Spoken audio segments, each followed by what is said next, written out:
started. It's going to be obvious like fairly shortly, but did people actually read through section 5.1? Not yet. Yes. Not yet. Well, that was an honest answer. Nope. I did not. Did anyone else do the reading guide? I did the reading guide last week. Are you proud of me? I was about to say, I know Ashton did it because he sent me pictures like, bam, look at this, I'm done. So, okay, so here's the thing. A lot of this should probably actually be kind of like review. It's structure of an atom. Like that's it. It's just a little bit of like history, kind of how we got there. And this is not a whole lot of like necessarily stuff to memorize. Like it's important to kind of know that we got there and how we got there. But the most important stuff is actually towards the end when we're talking about actually knowing protons, electrons, neutrons, where they are, how you know how many of those things you have, that sort of stuff. And then on Thursday, we'll deal with the mass spec and the average atomic mass isotope stuff that's on literally the last page. So we'll spend all of Thursday on the last page of stuff. And today we're just going to kind of go through everything else. So the nice thing is, other than the Edpuzzle video from last night and getting that calorimetry lab done, you don't have any other homework for me this week. The 5.1 homework is not due until next week. So if you haven't done the reading guide, you've got all week to kind of like get through it. Stop writing on my screen. I'm going to turn that function off. Bam. Okay. I didn't know. You what? I didn't know. Okay. Yeah, you're cute. All right. So moving on. Oops. Wait. Let me clear. There we go. It's like, stop doing that. Okay. So let's see here. So our general overview, and I am assuming that people know some of this sort of information. So first off, we started with this, and this image actually isn't in your section 5.1, but this is actually what Democritus's idea of what an atom was. That they all had like individual like little shapes, and by that I mean like literally geometric shapes, like unique little geometric shapes. So those kind of like circly ones he would think of as like, well, that would be like water, right? Because water is a liquid and it moves and it flows, and that sounds like round things. And all of those little hooks are there because he knew, or he thought, he kind of understood that individual little atoms must hook together to make larger things. So that was kind of how he framed the idea of making bonds. We clearly know that this is wrong, but considering that he did this work in, I don't know, some obscene long ago time, that's not too bad in like 2000 BC or whatever it was he was doing. And basically that was our concept of an atom until we came along with that. That's not a hell of a whole lot for a model of an atom. It's a ball. It's a solid ball. And whose idea of an atom was just a solid ball? Is it Richard Boyle? The what, huh? Richard Boyle? Yeah, so that's Dalton there with his billiard ball. Not very exciting, yeah, but that's what it was. So the thing to remember about Dalton is he's the guy who kind of brought the thought of atoms back, and he's like, these things are indestructible, they're solid, they're little spheres, and we can just put a bunch of spheres together and then we go from there. That was in like the early 1800s, so that's just over 200 years ago. Isn't he kind of right about that though? Because atoms are sort of, they have like a shell, I guess, or like a kind of shell in terms of the way that I don't know, maybe it's not like a physical shell, but they are kind of ball shaped. Yes, in general, they are sphere shaped. Most things in nature actually tend to make roundish shapes, which is why goats' eyes freak me out because their pupils are rectangles and nature doesn't make right angles. So there you go. Goats are evil. Okay, so we've got we've got some nice round billiard ball shapes. We go from that to this guy. So this is what we often refer to as the plum pudding model. And that only makes sense to you if you are British. That's plum pudding, which is cake. Plum pudding in England is a fruit cake. So you can imagine that those little electrons are actually like little bits of fruit in a fruit cake. And the cake dough is that positive stuff behind it. And in it. So basically the only difference between the plum pudding model and Dalton's solid little thing is your solid thing now has bits in it. That's it. Not a whole lot. It's not until we get to this model where we start shifting things a little bit. That's Rutherford. That's where we're going to end up today. And it basically gives us our basic structure of a nucleus with electrons. So once we figure out that there's a nucleus and what's in the nucleus, the whole rest of atomic theory is figuring out what the hell the electrons are doing, because that's the thing that actually dictates chemistry. So today is the only day we're actually going to spend any time talking about these models here, and we're really just going to talk about how they figured out the last two. And then for the next couple of weeks, we actually talk about electrons, and that's when I get to play with my big box of toys. Okay. So first off, the cathode ray tube is how Thomson figured out that there's a thing called an electron. Now, he didn't name it an electron. He called it a corpuscle. I don't know where the hell he came up with the name of corpuscle, but he did. And other people were like, yeah, I think we're going to change that name because that's dumb. So he gives us the notion of an electron. And he does it using this thing called a cathode ray tube. So I've got a demo that I'm going to show you of a cathode ray tube. But first off, I actually want to tell you that you are familiar with the cathode ray tube, whether you know it or not. And that is, right now, some of you may be in a house that has what I refer to as a big butt TV. Not the like little flat screen, but like go down into the basement or maybe at your grandma's house. It's the one that sticks out way in the back, and it's really heavy and it's glass. And when you turn it on, it makes kind of a whooshing sound, and you can hear static electricity. That's because that thing is a cathode ray tube, and you'll see it when I do. The model that's in your book shows it, but you can imagine that on this demo screen right here, the back of the TV would be that far back left plate. And in the middle of the TV would be this middle plate with a hole in it. And then the screen of your TV would be all the way over here with the beam, and the beam of light ends up making the TV image. So that's all the original television was. It was a giant cathode ray tube, and they're very heavy and very, very breakable. Yes, Josh. You raised your hand, Josh. You got a question, or were you just playing around with buttons? I'm not sure if you were sharing your screen or not, but I can't see if you are. I can't see it for some reason. You can't see my screen? No. I am sharing my screen. What are you seeing? Your face. That's weird. There should be a little picture of her screen in the corner, and try clicking on it. I don't see her screen at all on the anywhere. Okay. Well, you can watch the video later if you need to.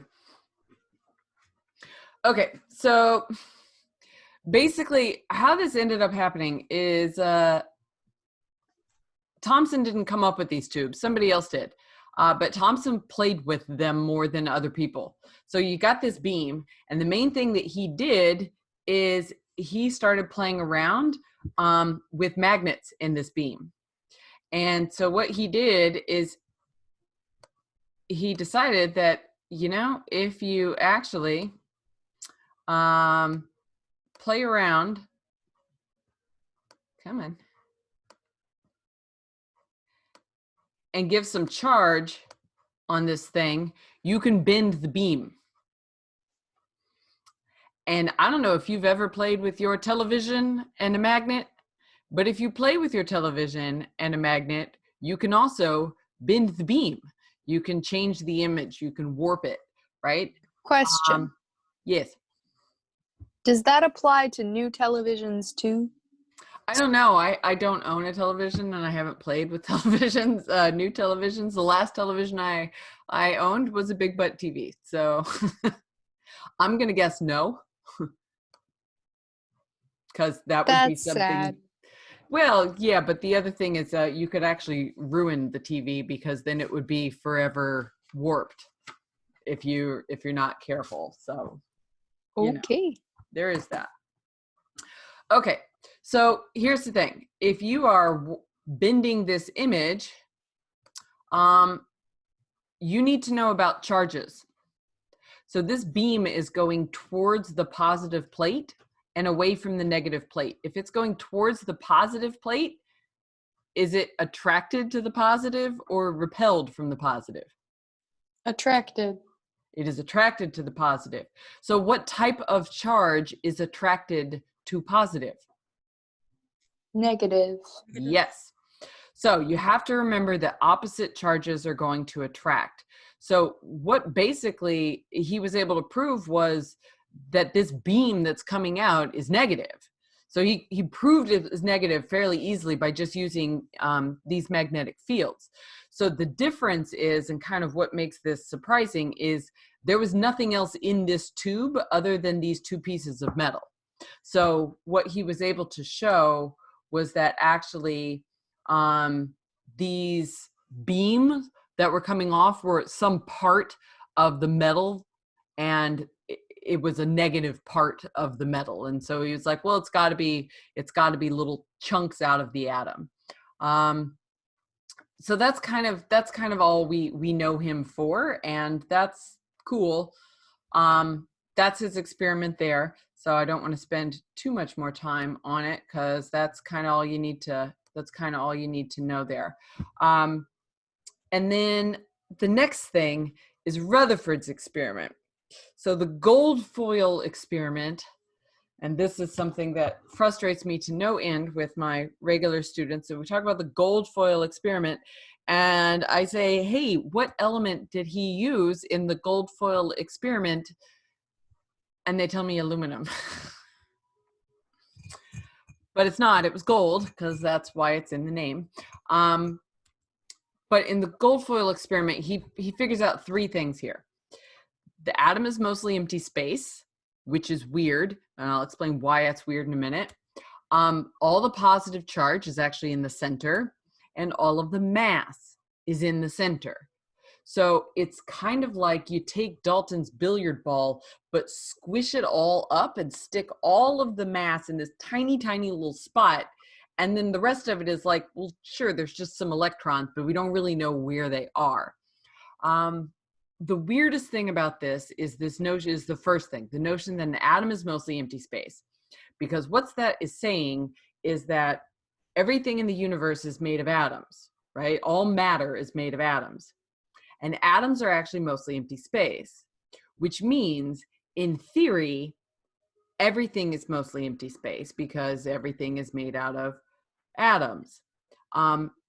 And what you should be able to do is actually pass your hand through anything, because if the atoms in my right hand are mostly empty space and the atoms in my left hand are mostly empty space, then they should be able to just go right through each other. Now they can't, of course, because there's actually some interplay with the electrons there that prevents that.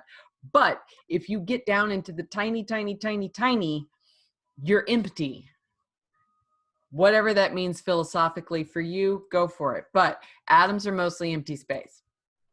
So this demonstration is a little different. So this is Thomson's plum pudding model. All right, so we've just got a bunch of positive goo here with all these negative electrons. And what Rutherford decided to do was to basically fire bullets at atoms. And the reason he could do it with gold is especially my VA people who've spent a lot of time in the paint aisle of Blix and Plaza and those other art shops. You can buy gold foil at the art store. It's kind of expensive, but what you should notice is it's very, very thin because gold is really soft and you can actually make it into this super, super thin stuff to be able to apply on top of paint. And so that's what he was using. And it's so thin. It's basically like thinner than tissue paper, you can imagine, but it's a heavy, dense, thick atom, right? Gold is a very dense metal. So the idea was you've got this big, giant atom that you know, but you can make something that's not very many atoms thick, and he's going to fire these bullets at it, these alpha particles. And what he expected to have happen was this. He expected that all of those big, heavy bullets would just go right through the gold tissue paper, because that's what makes sense. You're firing big things at a really thin, flimsy thing. You expect it to go through. But this is not what happened, and therefore he knew that this plum pudding model was some garbage and it didn't work.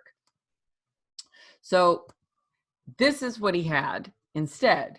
So he starts firing these big, heavy particles at this dense little atom, and this is what he sees. Sure, some things are going through, but not everything is going through. Things are going through at angles, and things are bouncing back. And he had to figure out why. And the interesting thing is you couldn't see any of this, right? Like you can't actually see the atom. So what he could see was these particles that were coming off at weird angles, because each one of these particles, it actually makes a little flash of light on X-ray film. And so he was able to look at these flashes of light on X-ray film and tell that they're not going straight through. So if you look at this at a much larger collection, right? So if this is like several atoms in the foil, when you turn this on, so what he's seeing is that sure, lots of them are going through, but you've got these ones that are bouncing back. The only time they bounce back is when they very rarely hit the center. And so therefore he's like, okay, I hit a center, I bounce back. If you bounce back from something, which thing is larger, you or the thing you bounce back from? The thing you bounce back from. The thing you bounce back from. So while an alpha particle is heavy, it's certainly not as heavy as all the mass in a gold atom. So he realized when you get things that bounce way, way back, that what that must mean is that he's hitting something that is way bigger than alpha particles. So he's like, okay, so I'm gonna squish all of the mass into a tiny, tiny little spot then. But that doesn't happen very often. You still see almost all of these particles are just going right through. And if they're just going right through, then they're going through emptiness. So that's how he's like, okay, so it's mostly empty space, but occasionally I hit something that is so massive, it makes me bounce backwards. And then there was all these weird things that are kind of going off to the sides, but not actually bouncing back, but they're still kind of going through, but they're angled. And the thing that figures this last part out is you have to know that an alpha particle has a positive charge. So if the alpha particle has a positive charge and it's kind of pushing away, well, pushing away is what we refer to as repelling. And if the alpha particle is positive and it's repelling away, what charge must the thing it is repelling away from have? Positive. Also positive. So this is what allows him to say that atom is mostly empty space. An atom has a center of positive charge that pushes the alpha particle away. And that center of positive charge also has all of the mass because a direct hit makes it bounce backwards. And this drastically changed what our notion of an atom was. So Rutherford is really the one who kind of gives us our modern conception of an atom with a nucleus, because he came up with the term nucleus, that the nucleus is positive and that there's electrons elsewhere. Rutherford did not spend any time at all thinking about what electrons are or where they are. That ended up being several other people who were working at the same time. Once Rutherford found the nucleus and found that it was positive, a few years later, he actually technically discovered the proton. And technically the last part of an atom that was discovered was the neutron. And I don't think the section goes into this at all. The neutron was really, really hard to figure out because it doesn't have any charge, which makes it hard to see. But the guy who discovered the neutron, his name was James Chadwick. And what is a nickname for James? Anybody know? Jimmy. Jimmy. Jimmy Neutron. Jimmy Neutron. So the cartoon guys who made up the cartoon that we know of as Jimmy Neutron named it after James Chadwick because that's why his first name is Jimmy. And if I remember correctly, that cartoon character, his name is James, but Jimmy Neutron. So that's how you remember who discovered the neutron. James Chadwick is Jimmy. So Jimmy Neutron. There we go. Thanks, I hate it. Okay. And So, it's like a total Chad. Oh. Neutron. Jay, that's a really weird picture. Anyway, okay. So, our 3 parts of an atom. What are they? What are our parts of an atom? What we refer to as subatomic particles. Proton, neutron, Neutron. electron. Okay, and which of those are in the nucleus? The protons The and protons and the neutrons. All right, the protons and the neutrons, those are in your nucleus. You got to know that protons are positive, neutrons are neutral. A lot of people get caught up that neutron, since it starts with an N, they want to say it's negative, but no, it starts with neutral. So neutrons are neutral, but they have equal masses. So that letter AMU, we're used to thinking of mass in grams. AMU is appropriately called an atomic mass unit, and it's literally the mass of a single proton or a single neutron. Kind of dumb, but electrons at this point, we just say they're outside the nucleus. We'll get philosophical next week about whether or not they're in clouds or rings or energy levels or all this other stuff. They have the exact same charge of a proton, but it's opposite. So it's the same size, the same quantity, but with an opposite charge. And you can see that their mass, it's super, super tiny in comparison. So it's not that electrons have no mass, it's that their mass is not enough to make a difference in the kind of scale that we're talking about. Like you would have to have almost 2,000 electrons to have the same mass as a single proton. And we don't have any atom that has 2,000 electrons. So that's just not a thing. Question. Yes. Wait, so hold on. Did you say that they're the same size as protons? The charge is the same size, the same amount of quantity of charge. But not the same like physical size, no. And if anybody is interested at all into like the deeper notion here, protons and neutrons are actually made of even smaller things called quarks. They're made of combinations of up and down quarks. Electrons are not made of anything smaller. They are considered a fundamental particle, and there's nothing inside an electron. It is its own little thing. So that is way beyond the scope of everything, but it is kind of an interesting little factoid.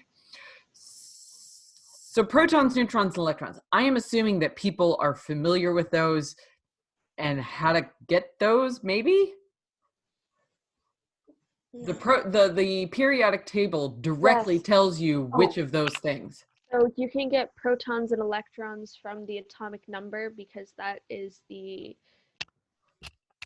atomic, it literally is the number of electrons that the molecule has, and since the number of electrons has to be the number of protons because they have charges that cancel each other out. So your atomic number goes for both of those. And Except neutrons, can You switch subtract. though. The atomic number tells you the number of protons directly by definition. And then because they are neutral, the protons and electrons are equal. Did not know that. Except for in transition metals sometimes, right? Because transition metals have like different numbers of electrons. So we're talking about just a regular neutral atom right now, and not if it was an ion. So if it's an ion, yes, they remember what's gonna become really obvious is it's obvious how things can get charges because electrons are on the outside and they're very much exposed, and it's easy to steal them or to take other people's and hold on to them. And so right now we are just mainly focusing on everything is neutral, right? We're not talking about ions so much right now. Okay, so this format in the book, element notation. All right, so this is something that sometimes people get tripped up on, but the atomic number fits in the bottom left-hand corner. The atomic number is the whole number off the periodic table, and that's the number of protons. That's always where you start. The atomic number tells you what the element symbol is, which is that big giant X there. And then in the top left-hand corner is what we call the mass number. Now, at this point, I do not want you to think of the mass number as what's on the periodic table with the decimal, because it is not. You have been using the atomic mass for months now to calculate molar masses.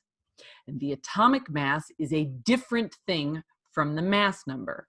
On Thursday, we are going to talk about atomic mass and how you get atomic mass from mass number. Mass number is a counting number. It is literally counting up the number of protons and the number of neutrons. The mass number tells you what is inside the nucleus. And then the only spot here in element notation that deals with electrons is the top right-hand spot, because that's where we put a charge. We've been putting charges on the top right-hand side for a very long time, so it should make sense that that's where they go.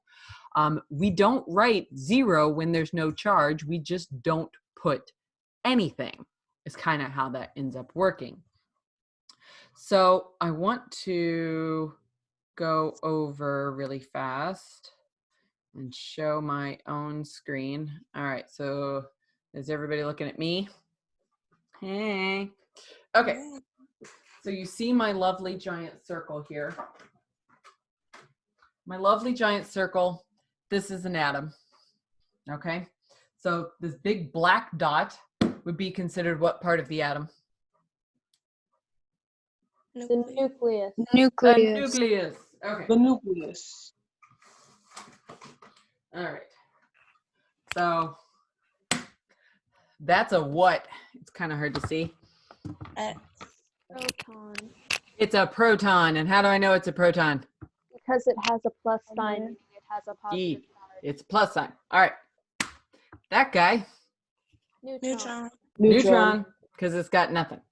Okay, and then I can stick my electrons on these guys. So we're not quite to the point yet of knowing where the electrons go. That's in section 5.2. That's for next week.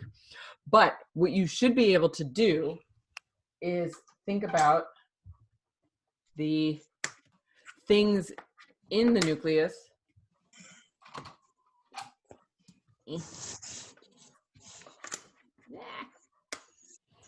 Magnets. How do they work? Okay. Okay, so there's my nucleus. I'm gonna stick some more electrons on here. Bam, bam.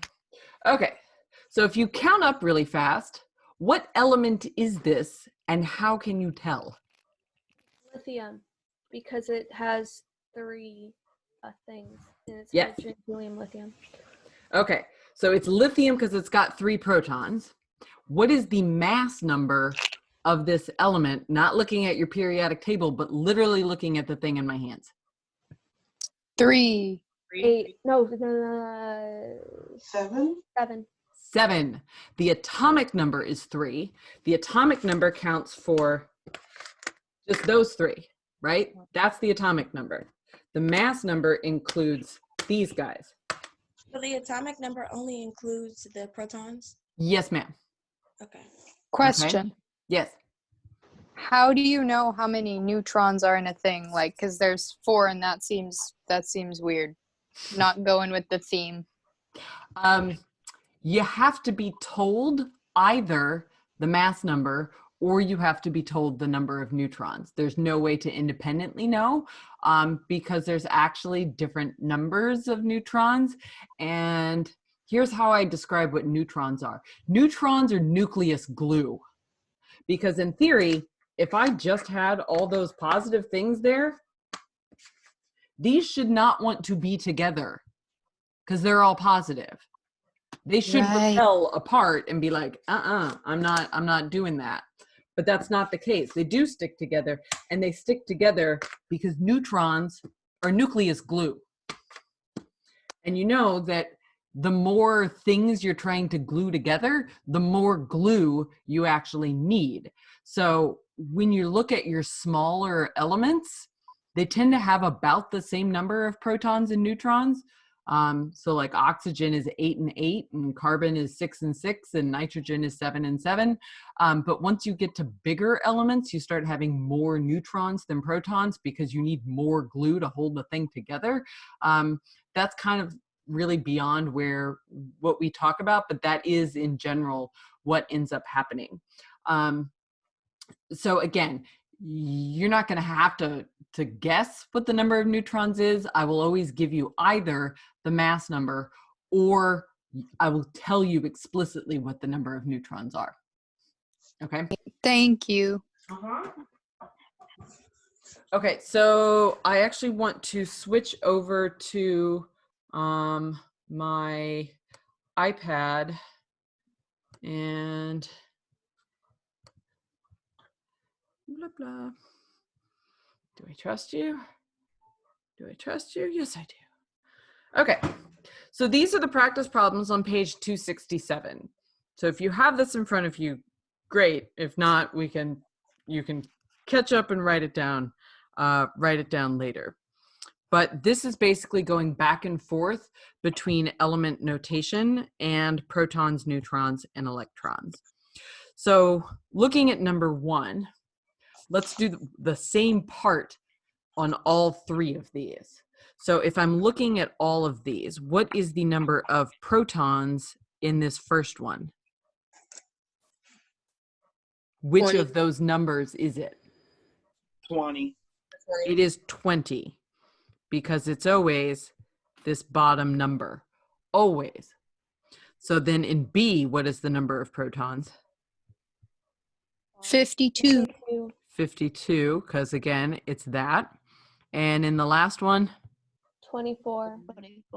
24, because it's that one. Okay. Now, the next one, let's talk about electrons. All of these are going to have a slightly different number of electrons because they all have a charge. So you got to do a little bit of thinking. I start off with the same number between protons and electrons. But for calcium here, if I have a 2+, which do I have more of? The protons or the electrons? Proton. You have more protons. How many more protons? 2. 2. 2. So if I have 2 more protons than electrons, how many electrons do I have? 18. 18. So on the next one, it's different. It's a 2-. So which do I have more of? Electrons. Electrons. And how many more electrons? 2. So instead of 52, I now have 54. 54. And for this last one with a 3+, which do I have more of? Protons. And how many more? 3. So how many electrons do I have? 1. 21. Okay, so here's how you can figure out the number of electrons up here. you basically take the number of protons and you subtract the charge. So if there is no charge, right, if it's neutral, well, that's protons minus 0, and that tells you that they're the same number. But like on this calcium, it would have been 20 minus 2 is how I got 18. For the tellurium, it would have been 52 minus a negative 2. Because it's a negative, right? That minus the negative actually adds the 2 onto the 52. And on this last one, it would have been 24 minus 3 is how I got 21. So whether you want to think through it logically, like we did it at first, or use this formula, either one, it's going to give you the number of electrons. So the last thing is figuring out the number of neutrons. So neutrons is related to this top number. It is not the top number, but it is related to the top number because the top number is my mass. And if I remember that my mass is my protons plus my neutrons, well then how do I rearrange that to just get my neutrons? It's the Mass minus protons. Yes, mass minus the protons. So for number 1, it would be 40, the mass, minus 20 for how many? 20. Okay. And on the next one, it would be 128, the mass, minus the 52, which gives me 76. 76. And the last one would be 52 minus 24, which would be 28. 28. Does that all make sense? Yes. Okay. So number 2 is like, let's do some of this backwards. So for each of these, the first thing I need to tell you is that this number behind the word, that dash, that is the mass number, right? It's telling you that that's the mass number. So for all of these, it's like, okay, so 79 is my mass number. 197 is my mass number. 232 is my mass number. So the other part comes from the name itself. So bromine, what symbol is bromine? BR. BR. So that's my symbol. And what number do I need to put in this bottom left spot? 35. And where are you getting the 35? Periodic table number. It is your periodic table atomic number. That's the whole number on there. And do I need anything in this top right spot up here? No. Why not? It's a neutral atom. It tells me it's neutral. All right, it says the word neutral, and neutral means that protons and electrons are equal and there's no charge, so I don't write anything. Okay, so then for gold, what's the symbol for gold? AG. AU. AG is silver. Whenever you think of silver, you should always think of Argentina because that's where the name came from. Argentina is filled with silver mines. It's AG. And what's the number down here in the bottom left for gold? 79. 79. And again, it's neutral, so no charge. And what about this last one? What is my symbol and what's my number?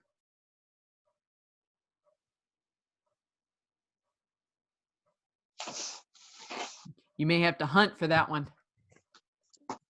TH number 90. All right, it's way at the bottom.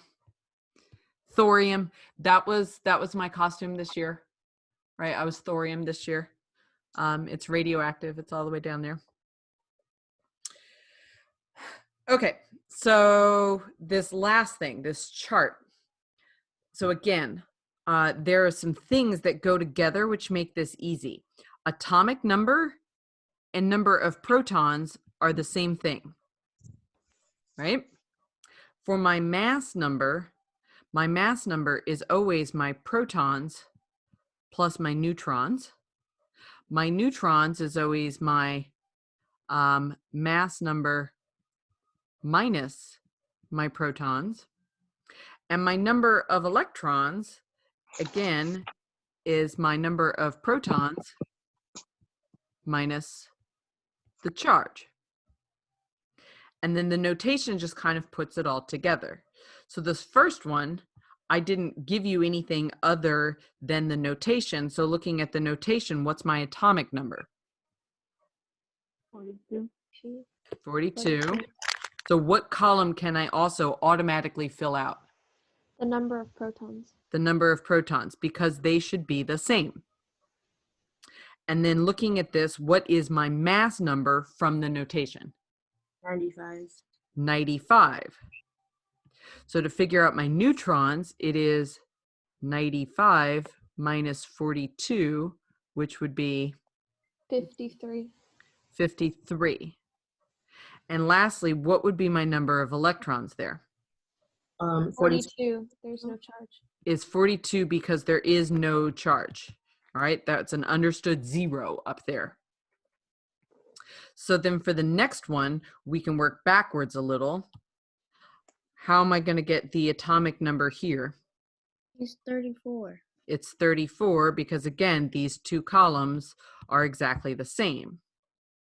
Now, if I have the mass number, I can figure out the number of neutrons because it would be what minus what? 95 minus 42. Oh, sorry, this one. 79 minus 34. 79 Minus 34. minus 34, which is going to be 45. 45. Okay. And then I know I have, it tells me 36 electrons, which is different from my protons. So figuring out the notation, what is my element symbol and which of those numbers do I use to figure it out? You use the atomic number in this selenium. Selenium. So that is Se, if I'm correct. Okay. Bottom number of 34. What's my top number? 79. 79, because I'm just using these two things. And do I have a charge in this top right? Yes, it will be 2 minus. All right. Oh. It is 2 minus because I have 2 more electrons than protons. Does that make sense? Yeah. Cool. Wait, can you repeat what you said? You have 2 more electrons than what? Oh, 2 more. Yeah, that's what you said. Yeah. So I know it's a negative charge because there's more of this negative thing than this positive thing. Okay. So for the next line, I've got the atomic number. So what is my protons? 47. 47. What is my number of neutrons here?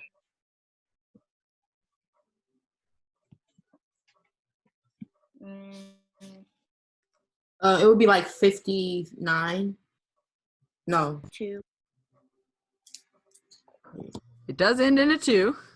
62. 62. 62. All right, 109 Minus minus 47. 47. Okay, so what element am I talking about here?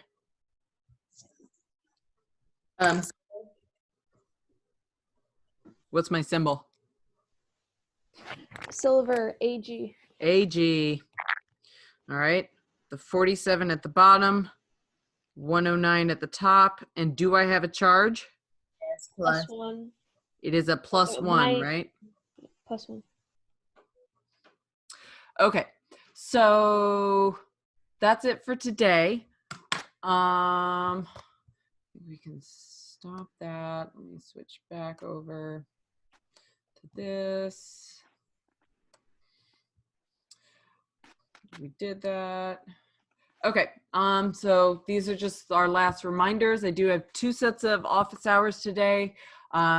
If you, 2 sets of office hours left this week. If you had problems with the lab, I know not everybody turned it in, that's fine. We'll get it turned in when we get it turned in. Just either pop into office hours or send me an email or a remind chat. And if you haven't done the reading guide, finish up the reading guide for Thursday, because we are going to finish up section 5.1 on Thursday. We will do section 5.2 next week, which is playing with electrons. So that homework is going to be next Tuesday. We'll do it the same way as we did the last one, where you'll enter answers on a form and you'll scan it in. In your packet of stuff I gave you, you should have a mass spectroscopy packet. That is what we are going to do next class. And I will, let's see here, hold that up really fast to make sure that everybody knows what it looks like. This guy. This is what we are working from next class. So it's actually not that many pages. It goes over the same thing that your video went over, but the main thing we need to do, so we need to kind of blaze through these first pages really fast so that we can spend most of class time looking at these diagrams and stuff on the back and doing the only little bit of math in this section, which is practicing the average atomic mass calculations on the back, which is addition. It's lovely. So that's it. I'm gonna stop recording, and then if people have questions, you can poke around and ask